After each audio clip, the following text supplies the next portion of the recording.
የዝምታውን ቀናት እንደ ችልታ ቀናት ቆጥራችሁ ጀርባ አትስጡት። ጠንቋይ ቤት አትሂዱበት፣ ኮከብ አትቆጥሩበት፣ ሞራ አትግለጡበት፣ ሌላ አዳራሽ አትሂዱበት። እግዚአብሔርን በዝምታ ጠብቁት።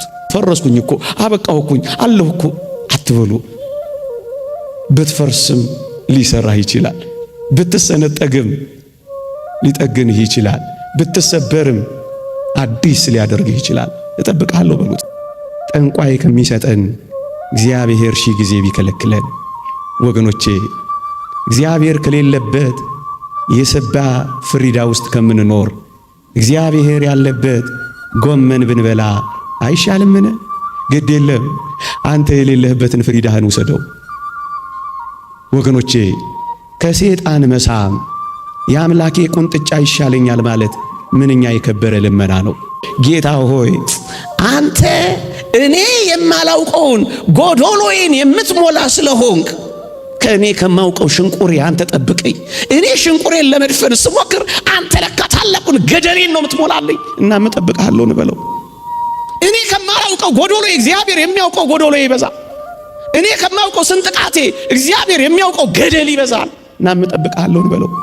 በደብረ ታቦር ፊት ሲያበራ ብቻ አይደለም፣ በጌቴሴማኒም ጨለማ እጠብቅሃለሁ በሉት። ወገኖቼ፣ በደብረ ታቦር ልብስ ሲያንጸባርቅ ብቻ አይደለም፣ በቀራንዮም እርቃንህንም ሆነህ እጠብቅሃለሁ በሉት። በደብረ ታቦር ካንተ ጋራ ካልሆንኩ ሞቼ እገኛለሁ ብቻ ብላችሁ አትቆሙ። ቀያፋም ግቢ አላውቅህም ብላችሁ እንዳትክዱት እባካችሁ። ቀያፋም ግቢ ቢሆን ጠብቁት። በደብረ ታቦር ደስታ ብቻ አይደለም፣ በጎልጎታ ለቅሶም ላይ ጠብቁት። በኢየሩሳሌም ባለው ውበት ላይ ብቻ አይደለም፣ ደም ግባት አልባ በሆነም ጊዜ ጠብቁት። መጠበቅ ማለት ይሄ ነው። በስመ አብ ወወልድ ወመንፈስ ቅዱስ አሃዱ አምላክ አሜን። የተወደዳችሁ አገልጋዮች፣ የቤተ ክርስቲያን ልጆች፣ ምእመናንና ምእመናት እንደምን አረፈዳችሁ? እንደምን ዋላችሁ? አሜን። በቸርነቱ የጠበቀን ስሙን እንድንጠራ ቃሉን እንድንሰማ በአጸደ ቤተ ክርስቲያን እንድንሰበሰብ ይህን ጊዜ ስለፈቀደልን ክብርና ምስጋና ለእርሱ ይሁን። አሜን። ርዕሴ እጠብቅሃለሁ በሚል ርዕስ ይሆናል። እግዚአብሔርን ስለ መጠበቅ ጥቂት ሐሳቦችን እናነሳለን። እግዚአብሔር ከሁላችን ጋር ይሁን። ወገኖቼ፣ እግዚአብሔርን ማመን ማለት እግዚአብሔርን መጠበቅ ማለት ነው። እናምነዋለን ስንለው እንጠብቅሃለን ማለታችን ነው። በምንም ሁኔታ ቢሆን እንጠብቀዋለን። አዎን፣ ስለምናምነው በምንምና በየትኛውም ሁኔታ እግዚአብሔርን እንጠብቀዋለን። ጥቂት ነጥቦችን እናንሳ። እንዲህ እንበለው እግዚአብሔርን፣ አንተን የምጠብቀው አሁን የምፈልገውን ነገር ያልሰጠኸኝ ለኔው ጥቅም እንደሆነ ስለምረዳ ነው የምጠብቅህ እንበለው። ያልሰጠኸኝ ምናልባትም የከለከልከኝ ነገር ካለ መከልከልህ ራሱ ለኔ ጥቅም ስለሆነ ነው አንተን አምኜ የምጠብቀው እንበለው። ወገኖቼ፣ ሁለት ወጣቶች እግዚአብሔርን ለመኑት ይባላል። ጓደኛ ማቾች ናቸው። ሁለቱም ተመሳሳይ ጥያቄ አምላካቸውን ጠይቀውታል። እግዚአብሔር ግን እንዲህ አደረገ። ለአንደኛው የጠየቀውን ሰጠው፣ ለአንደኛው ደግሞ የጠየቀውን ከለከለው እና የተከለከለው ክርስቲያናዊ ሰው እግዚአብሔርን ጠየቀው። ጌታ ሆይ፣ የጠየቅንህ ተመሳሳይ ጥያቄ ነው፣ አቋማችንም አንድ ነው። ግን ለወንድሜ ሰጠኸው፣ ለእኔ ደግሞ ከለከልከኝ። ይህ የሆነው ለምንድን ነው ብሎ ጠየቀው። እናም አባታችን እግዚአብሔር መልስ ሰጠው። ምን የሚል መልስ? ልጄ ሆይ ለሱ ብከለክለው ይጠፋብኛል፣ አንተን ደግሞ ብሰጥህ ምን ትሆንብኛለህ? ትጠፋብኛለህ። ላንተ የከለከልኩት እንዳትጠፋብኝ ብዬ ነው። ለሱ ደግሞ የሰጠሁት ብከለክለው ይጠፋብኛል ብዬ ነው። እናም ለሁለቱም መስጠትንም ማዘግየትንም እግዚአብሔር የሚያደርገው ለሁለቱም ጥቅም ሲል ነው። ወገኖቼ እግዚአብሔር በጊዜው ጠይቃችሁት አሁን እየሰጣችሁ ካልሆነ እንዳንጠፋበት ብሎ ነው። ወገኖቼ እግዚአብሔር ከፊቱ ከምንጠፋ ፊቱን ከምናጣ ምንም ነገር ባይሰጠን ስለሚሻል ለዛ ነው የምንጠብቀው።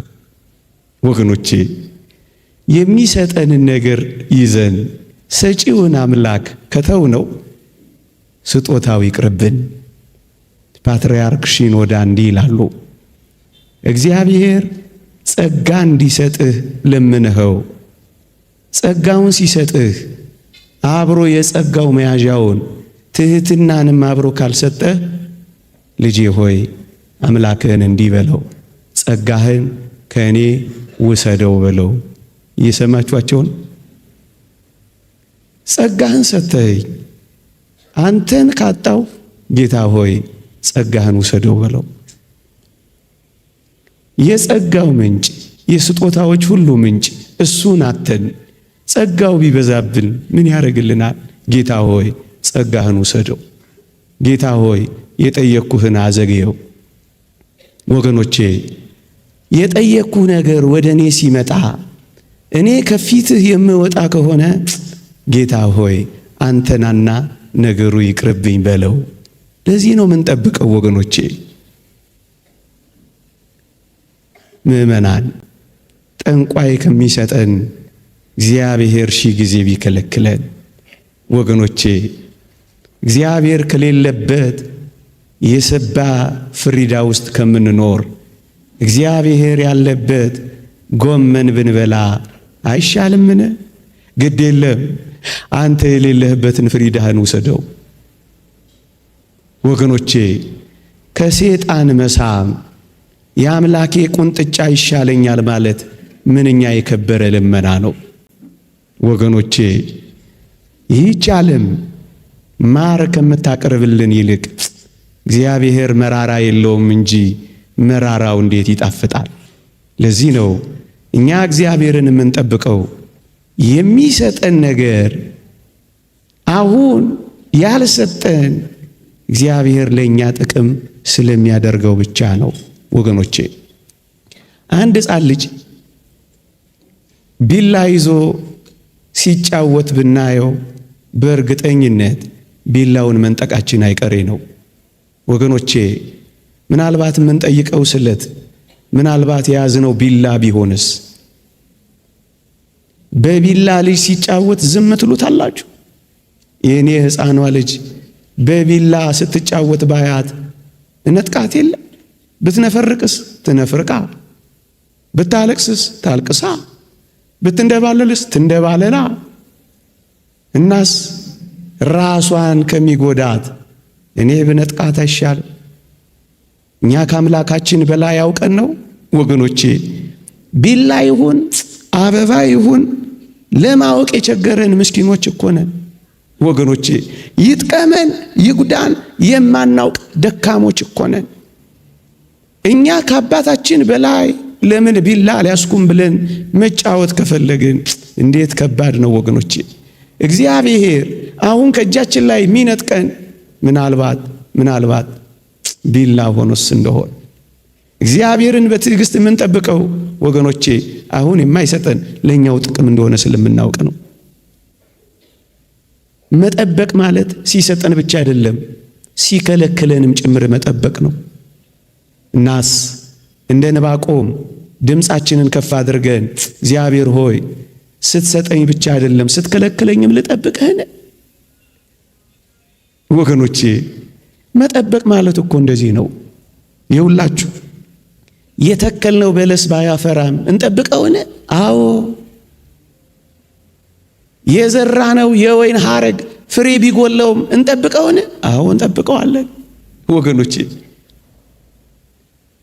ከብቶች ከጋጥ ውስጥ ቢጠፉ፣ በጎች ከበረት ቢታጡም፣ ምንም ነገር ባይኖረንም እንጠብቀውን? አዎ መጠበቅ ማለት እሱ ነው። እንደ ዕንባቆም በመጠበቂያዬ ላይ እጠብቅሃለሁ ማለት እኮ ይሄ ነው ወገኖቼ። ምንም ነገር ባይሆን እንኳን እግዚአብሔር ሆይ አንተን እጠብቅሃለሁ። ወገኖቼ በደብረ ታቦር ፊት ሲያበራ ብቻ አይደለም፣ በጌቴ ሴማኒም ጨለማ እጠብቅሃለሁ በሉት ወገኖቼ።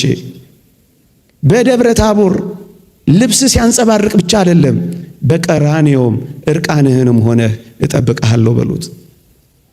በደብረ ታቦር ካንተ ጋራ ካልሆንኩ ሞቼ እገኛለሁ ብቻ ብላችሁ አትቆሙ።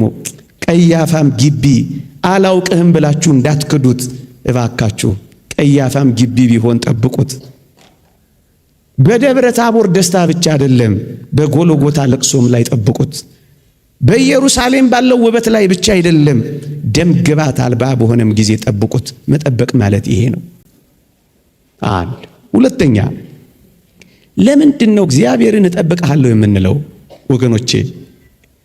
እኛ የምንጠቅመውና እኛ የምንጠቀመው መቼ እንደሆነ የሚያውቀው አምላካችንና አባታችን እሱ ብቻ ስለሆነ ነው። መቼ ቢሰጠን እንደምንጠቀምበት፣ መቼ ቢያደርገው እንደሚጠቅመን የሚያውቀው አንተ አባታችን ነህና ጌታ ሆይ አናጣድፍህም፣ አላጣድፍህም፣ በትዕግስት እጠብቅሃለሁ እንጂ። ለምን ታጣድፈዋለህ? የሚጠቅምህና የምትጠቅመው መቼ እንደሆነ ስለሚያውቅ በትዕግስት ዝም ብለህ ጠብቀው። ማመን ማለት መጠበቅም ጭምር ነው። መጣደፍ አይደለም መጠበቅ። መቼ እንደምትመጣ የምታውቀው አንተ ነህና በእኔ ካላንደር አላጣድፍህም በሉት። እጠብቅሃለሁ በሉት። አልወተውትህም እታገሳለሁ በሉት። ወጣቶች ወገኖቼ ግድ የለም በሉት። ፈረስኩኝ እኮ አበቃሁኩኝ አለሁ እኮ አትበሉ። ብትፈርስም ሊሰራህ ይችላል። ብትሰነጠግም ሊጠግንህ ይችላል። ብትሰበርም አዲስ ሊያደርግህ ይችላል። እጠብቅሃለሁ በሉት። ግድ የለም ግድ የለም። ጥቂት የምትዘገየው የዘላለም ጥያቄ ልትመልስልኝ ከሆነ ጌታ ሆይ አሁን አትምጣ፣ ቅር መቃብር ስገባ እጠብቅሃለሁ እዛ ና በሉት። የዝምታውን ቀናት እንደ ችልታ ቀናት ቆጥራችሁ ጀርባ አትስጡት። ጠንቋይ ቤት አትሂዱበት፣ ኮከብ አትቅጠሩበት፣ ሞራ አትግለጡበት፣ ሌላ አዳራሽ አትሂዱበት። እግዚአብሔርን በዝምታ ጠብቁት። ጌታ ሆይ አንተ እኔ የማላውቀውን ጎዶሎዬን የምትሞላ ስለሆንክ ከእኔ ከማውቀው ሽንቁሬ አንተ ጠብቀኝ። እኔ ሽንቁሬን ለመድፈን ስሞክር አንተ ለካ ታላቁን ገደሌን ነው የምትሞላልኝ እና እጠብቅሃለሁ እንበለው። እኔ ከማላውቀው ጎዶሎ እግዚአብሔር የሚያውቀው ጎዶሎ ይበዛል። እኔ ከማውቀው ስንጥቃቴ እግዚአብሔር የሚያውቀው ገደል ይበዛል እና እጠብቅሃለሁ እንበለው እና እጠብቅሃለሁ እንበለው። መቼ እንደሚጠቅም የሚያውቀው እግዚአብሔር ነው። አንተና እኔ አናውቀው። ደስታም ብታገኙ ደግሞ እጅግም አትቦርቁ። ስለ ፈተና አብዝቼ ደስታ ደግሞ አንዳንዶች እግዚአብሔርን እንዳይጠብቁት እንዳይታገሱት ያረጋቸዋል። የቀበሮዋን ታሪክ ልንገራችሁና ላብቃ። ቀበሮ መሬት ውስጥ ያለ ማር ነው የምትመገበው እና በጣም በትንሽ ቀዳዳ ነው የምታገኛት እና ስታገኝ ከብዙ ድካምና ልፋት በኋላ ስለሚገኝ በጣም ነው የምትፈነጥዘው። ቀዳዳዋ ግን በጣም ትንሽ ናት፣ በብዙ ድካም የምትገኝ ናት እቺ ቀዳዳ። እና ቀበሮቲ ምን ታደርጋለች? ልክ ምግቧን ያገኘችበትን ቀዳዳ ስታገኝ በጣም በደስታ እየተገለባበጠች አክሮባት እየሰራች ምን ታደርጋለች? ትደሰታለች። እንደ ሕፃን ልጅ ሆነ እንዲማወራላችሁ እንደ አባባ ተስፋዬ በጣም ትፈነጥዛለች። ከዛስ ከፍንጠዛዋ በኋላ ማሯን ልትበላ መለስ ስትል ምስኪን ናት፣ ቀዳዳዋ ይጠፋባታል። ማሯ ይጠፋባታል እና በጣም ትሰቃይ። አንዳንዶቻችን የደስታችን ልክ ቀዳዳችንን እያስጠፋን ደስታችንን በሐዘን እየቀየረብን ነውና በልክ እንደሰት። ከዚያ ቀበሮ ከዚህ ሁሉ ልምድ በኋላ ምን እንዳደረገች ታውቃላችሁ? ልክ የማሯን ቀዳዳ ስታገኝ በአንድ እግሯ ቀዳዳው ላይ ትቆምና በሌላኛው እግሯ እና ይሄንን አትተውት ለማለት ነው። ይቆየን። የእግዚአብሔር ቸርነት፣ የእመቤታችን አማላጅነት፣ የቅዱሳን በረከት ረድኤት አይለየን።